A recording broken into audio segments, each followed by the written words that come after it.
الرحیم السلام علیکم ورحمۃ اللہ وبرکاتہ۔ امید ہے آپ تمام لوگ بخیر و عافیت ہوں گے۔ گزشتہ کل ہم لوگوں نے جملہ فعلیہ کی بحث کا آغاز کیا تھا اور ہم نے یہ جانا تھا کہ فاعل کسے کہتے ہیں اور کب فعل کو واحد لایا جائے گا اور کب فعل کو ضمیر کے مطابق یعنی فاعل کے مطابق لایا جائے گا۔ آج ہم لوگ مزید چند قواعد فعل و فاعل کے متعلق پڑھیں گے۔ قاعدہ بیان کر رہے ہیں کہ جب فاعل مؤنث حقیقی فعل سے متصل ہو تو فعل ہمیشہ مؤنث ہوگا۔ جب فاعل مؤنث حقیقی، تو پتہ چلا مؤنث کی دو قسمیں ہوئیں، مؤنث کی دو قسمیں، ایک مؤنث حقیقی اور دوسری مؤنث غیر حقیقی، یا اس کو کوئی بھی نام دے دیجئے، ٹھیک ہے۔ تو حقیقی کسے کہتے ہیں؟ ایسی مؤنث کو کہتے ہیں جس کے مقابلے میں ہم کسی مذکر کو لا سکیں، یا جو جس کے مقابل یعنی عاقل مؤنث کو ہم حقیقی مؤنث کہتے ہیں، اور جو غیر عاقل مؤنث ہوتا ہے اسے ہم کیا کہتے ہیں؟ غیر حقیقی مؤنث کہتے ہیں۔ ویسے کتابوں میں جو حقیقی کی تعریف دی گئی ہے وہ یہی ہے کہ اس کے مقابل میں کوئی چیز مذکر کے طور پر ہو، ٹھیک ہے، تو وہ کیا ہے؟ مؤنث حقیقی ہے، جیسے امرأة کے مقابلے میں رجل ہے، ٹھیک ہے۔ اور پھر عقل کی بھی شرط لگانی چاہیے، کیونکہ جیسے ہم نے کہا کیا بولتے ہیں الجوامیس، کیا کہا؟ الجوامیس، تو یہ مؤنث تو ہے لیکن یہ مؤنث حقیقی میں شمار ہوگی یا غیر حقیقی میں شمار ہوگی؟ غیر حقیقی میں، کیونکہ کیا ہے اس میں؟ عقل نہیں ہے، تو عقل کی بنیاد پر مؤنث حقیقی، ٹھیک ہے۔ تو جب فاعل مؤنث حقیقی فعل سے متصل ہو، متصل ہو کا مطلب فعل سے بالکل جڑا ہوا ہو، ٹھیک ہے، فاعل جڑا ہوا ہو، تو فعل کیا ہوگا؟ ہمیشہ مؤنث ہوگا، یعنی ایسی صورت میں فعل کا مؤنث لانا کیا ہوگا؟ واجب ہوگا۔ کیا ہوگا؟ واجب ہوگا۔ جیسے مثال دی ہے قالت امرأة عمران، تو اس میں پہلی چیز بتائی کہ فاعل کیا ہو؟ مؤنث حقیقی ہو، تو امرأ کیا ہے؟ مؤنث حقیقی ہے۔ دوسری چیز بتائی کہ وہ فعل سے کیا ہو؟ متصل ہو، تو فعل کون ہے؟ قالت ہے، قالت سے کیا ہے؟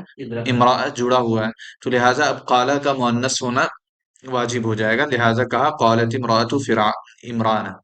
مگر جب فعل اور فاعل کے درمیان فاصلہ ہو تو فعل مذکر اور مؤنث دونوں طرح سے آ سکتا ہے، یعنی اگر فاعل مؤنث حقیقی ہے، فاعل مؤنث حقیقی ہے لیکن اس کا جو فعل ہے اس کے اور مؤنث حقیقی کے درمیان کوئی فاصل آ جائے، کوئی بیچ میں رکاوٹ بن کے آ جائے، تو ایسی صورت میں آپ فعل کا مؤنث لانا جائز ہے، واجب نہیں ہے۔ جائز کا کیا مطلب ہے؟ کہ فعل کو مذکر بھی لا سکتے ہیں اور مؤنث بھی لا سکتے ہیں، مؤنث لانا بہتر ہے، ٹھیک ہے۔ جیسے مثال دی ہے ضربت اليوم ہند، تو اب یہاں دیکھیے فاعل کون ہے؟ ہندن ہے، ہندن کیا ہے؟ مؤنث حقیقی ہے، اور فعل کون ہے؟ ضربہ ہے۔ اب دونوں جڑے ہوتے تو ضربت کو مؤنث لانا کیا ہوتا؟ واجب ہوتا، لیکن بیچ میں اليوم دونوں کے درمیان کیا ہو گیا؟ فاصل ہو گیا ہے۔ جب فاصل ہو گیا یعنی اس نے فرق کر دیا ہے، تو اب جواز کی صورت پیدا ہو گئی، اب اسے ضربت بھی کہہ سکتے ہیں اور ضربہ بھی کہہ سکتے ہیں، جیسے مثال دیا یا ضرب اليوم ہند، ٹھیک ہے۔ تو یہ دو قاعدے ہوں، یعنی اگر فاعل غیر حقیقی مؤنث حقیقی ہو اور جڑا ہوا ہو تو فعل کا مؤنث لانا واجب ہے، اور اگر جڑا ہوا نہ ہو تو دونوں طرح سے لا سکتے ہیں۔ فاعل مؤنث غیر حقیقی میں فعل کی دو صورتیں ہیں، فاعل مؤنث غیر حقیقی میں فعل کی دو صورتیں، یعنی فاعل کون ہو؟ مؤنث ہو، اور مؤنث کی کون سی قسم ہو؟ غیر حقیقی ہو، تو ایسی صورت میں فعل لانے کی کیا ہوں گی؟ دو صورتیں ہوں گی۔ اگر فعل فاعل سے پہلے ہو تو فعل کی تذکیر و تانیث اختیاری ہے۔ فعل فاعل سے پہلے ہو کا کیا مطلب ہے؟ کہ اس میں ظاہر ہو، کیا ہو؟ فاعل کیا ہو؟ اس میں ظاہر ہو، تبھی تو فعل فاعل سے پہلے ہوگا۔ اگر اس میں ضمیر ہے تو ظاہر سی بات ہے جو فاعل حقیقی معنی میں ہوگا وہ پیچھے ہوگا، کیونکہ ضمیر کا مرجع کیا ہوتا ہے؟ پیچھے ہوتا ہے۔ تو کہہ رہے ہیں کہ اگر فعل یعنی اس میں ظاہر کا فعل ہو، مؤنث غیر حقیقی جو فاعل بن رہا ہے وہ کیا ہو؟ اس میں ظاہر میں ہو، جیسے ہم کہیں طلعت الشمس، کیا کہیں؟ طلعت الشمس، تو اس میں فاعل کون بن رہا ہے؟ الشمس بن رہا ہے، کیا ہے؟ مؤنث ہے، کون سی مؤنث ہے؟ مؤنث غیر حقیقی ہے۔ تو ایسی صورت میں جب اس میں ظاہر ہے تو اس صورت میں آپ کو دونوں اختیار ملے گا، یعنی مؤنث لانا جائز ہوگا۔ اس کا مطلب یہ ہوا کہ آپ اس کو مذکر بھی لا سکتے ہیں، کب؟ جبکہ مؤنث غیر حقیقی اس میں ظاہر ہو، ٹھیک ہے۔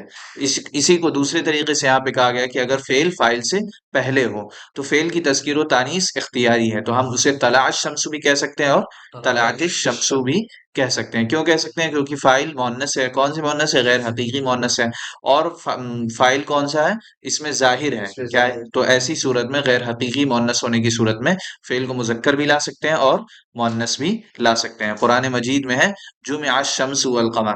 اب یہاں پر شمس جو کہ سماعی طور پر مؤنث ہے، وہ جو کہ غیر حقیقی ہے اور وہ ظاہر ہے، لفظوں میں ظاہر ہے، یعنی اس میں ظاہر فاعل بن رہا ہے. تو ایسی صورت میں یہاں پہ کیا کہا گیا؟ جمع الشمس. اسے جمعات الشمس بھی لا سکتے تھے. پھر دیکھیے فرمایا گیا اذا اصابتہم مصیبتن. کیا کہا؟ اذا اصابتہم مصیبتن. اب مصیبتن کیا ہے؟ مؤنث غیر حقیقی ہے. مؤنث غیر حقیقی ہے. تو اب اس صورت میں اصابہم مصیبتن بھی کہہ سکتے ہیں اور اصابتہم مصیبتن بھی کہہ سکتے ہیں. اور پھر کہا فمن جاءہ موعظۃ من ربہ. اب یہاں پر دیکھیے یہاں بھی اس میں فاعل ظاہر ہے اور ظاہر ہونے کے ساتھ مؤنث غیر حقیقی ہے. تو جب مؤنث غیر حقیقی ہو اور لفظوں میں ظاہر ہو تو ایسی صورت میں ہم فعل کو مؤنث بھی لا سکتے ہیں اور مذکر بھی لا سکتے ہیں. فمن جاءہ موعظۃ من ربہ. موعظۃ فاعل بن رہا ہے لیکن چونکہ مؤنث غیر حقیقی ہے لہذا جاءت بھی کہہ سکتے ہیں اور جاءہ بھی کہہ سکتے ہیں. جیسے قرآن ہی میں آیا ایھا الناس قد جاءتکم موعظۃ من ربکم. یہاں پہ موعظۃ یعنی قد جاءت فعل کون سا لایا گیا؟ فعل مؤنث کا لایا گیا. کیوں لایا گیا؟ کیونکہ موعظہ ہے. تو دونوں طریقے سے اسے لا سکتے ہیں. مذکر بھی لا سکتے ہیں اور مؤنث بھی فعل لا سکتے ہیں. اب دوسری صورت بتا رہے ہیں اگر فعل فاعل سے پیچھے ہو. اگر فعل فاعل سے پیچھے ہو یعنی فاعل پہلے آ جائے. فاعل پہلے تو آتا نہیں، یعنی ضمیر ہو. کیا کہنا چاہ رہے ہیں؟ کہ فاعل کیا ہو؟ اس میں ضمیر ہو. اور وہ ضمیر کس کی ہو؟ مؤنث غیر حقیقی کی ہو. وہ ضمیر کس کی ہو؟ مؤنث غیر حقیقی ہو. تو جب ضمیر فاعل بن رہا ہے تو پھر اس کا مطلب یہ ہے کہ فاعل جو ہے پیچھے ہے. تو جب پیچھے ہوگا تو اس صورت میں کہہ رہے ہیں کہ فعل کو مؤنث لانا کیا ہوگا؟ واجب ہوگا. جیسے مثال دی ہے الشمس طلعت. تو طلعت میں فاعل کون بن رہا ہے؟ ہی فاعل بن رہا ہے. ٹھیک ہے. جو کس کی طرف لوٹ رہی ضمیر؟ الشمس کی طرف لوٹ رہی ہو جو کیا ہے؟ مؤنث ہے. کون سا مؤنث ہے؟ مؤنث غیر حقیقی ہے. تو ایسی صورت میں اگر لفظوں میں فاعل ظاہر ہو تو پھر گرچہ فاعل مؤنث غیر حقیقی ہو لیکن اس صورت میں بھی آپ کو فعل مذکر اور مؤنث دونوں لانے کی اجازت ہوتی ہے. لیکن اگر فاعل ضمیر ہو، ضمیر وہ مؤنث غیر حقیقی ہی کیوں نہ ہو تب بھی آپ کو اس کو مؤنث لانا کیا ہوگا؟ واجب ہوگا. ٹھیک ہے. تو یہ دو چیزیں اگر لفظوں میں ظاہر ہو تو دونوں اختیار ہیں. اگر لفظوں میں ظاہر نہ ہو تو اگر مؤنث کی ضمیر ہے تو آپ کو فعل کو بھی مؤنث لانا کیا ہوگا؟ واجب ہوگا. ٹھیک ہے. جب فاعل جمع مکسر ہو خواہ ذوی العقول سے ہو خواہ غیر ذوی العقول سے. ٹھیک ہے. فاعل کیا ہو؟ جمع مکسر. جمع مکسر کے اوزان میں سے ہو یعنی اس کے واحد کا وزن کیا ہو گیا ہو؟ ٹوٹ پھوٹ گیا ہو، باقی نہ رہ گیا ہو. اور وہ جمع مکسر کسی کی بھی ہو. ٹھیک ہے. وہ چاہے غیر عاقل کی ہو چاہے عاقل کی ہو. مثلا رجال کیا ہے؟ رجال عاقل کی جمع مکسر ہے اور مساجد غیر عاقل کی جمع مکسر ہے. تو دونوں صورتوں میں اس کا حال کیا ہوگا؟ غیر حقیقی جیسا ہوگا. دونوں صورتوں میں کیا ہوگا؟ اس کا حال مؤنث غیر حقیقی جیسا ہوگا. اس کا کیا مطلب ہوا مؤنث غیر حقیقی جیسا ہوگا؟ ہاں مذکر مؤنث کیا کر سکتے ہیں؟ دونوں لا سکتے ہیں. جیسے ہم نے کہا قامت الرجال.